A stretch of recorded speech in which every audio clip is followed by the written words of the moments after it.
कर्म पर ही तुम्हारा अधिकार है, कर्म के फलों में कभी नहीं, इसलिए कर्म को फल के लिए मत करो। कर्तव्य कर्म करने में ही तेरा अधिकार है, फलों में कभी नहीं। तो कर्मफल का हेतु भी मत बन और तेरी अकर्मण्यता में भी आसक्ति ना हो।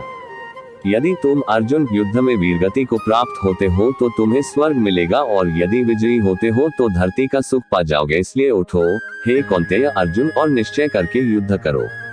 विषय वस्तुओं के बारे में सोचते रहने से मनुष्य को उनसे आसक्ति हो जाती है। इससे उनमें कामना यानी इच्छा पैदा होती है, और कामनाओं में विघ्न आने से क्रोध की उत्पत्ति होती है। इसलिए कोशिश करें कि विषयाशक्ति से दूर रहते हुए कर्म में लीन रहा जाए। क्रोध से मनुष्य की मति बुद्धिद मारी जाती है, यानी मूढ़ हो जाती है, कुंद हो जाती है। इससे स्मृति भ्रमित हो जाती है। स्मृति भ्रम हो जाने से मनुष्य की बुद्धि नष्ट हो जाती है, और बुद्धि का नाश हो जाने पर मनुष्य खुद अपना ही का नाश कर बैठता है।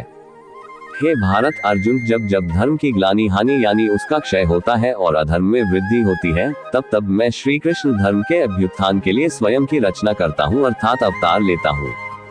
श्रेष्ठ पुरुष जो जो आचरण यानी जो जो काम करते हैं, दूसरे मनुष्य आम इंसान भी वैसा ही आचरण वैसा ही काम करते हैं। श्रेष्ठ पुरुष जो प्रमाण या उदाहरण प्रस्तुत करते हैं, समस्त मानव समुदाय उसी का अनुसरण करने लग जाते हैं।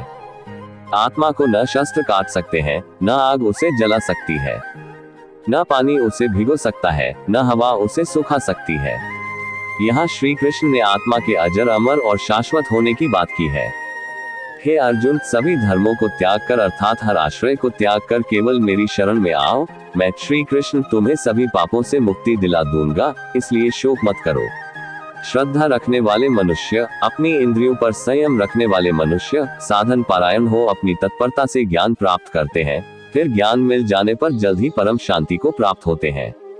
सीधे साधे सरल पुरुषों के कल्याण के लिए और दुष्कर्मियों के विनाश के लिए, धर्म की स्थापना के लिए मैं श्री कृष्ण युगों युगों से प्रत्येक युग में जन्म लेता आया हूँ।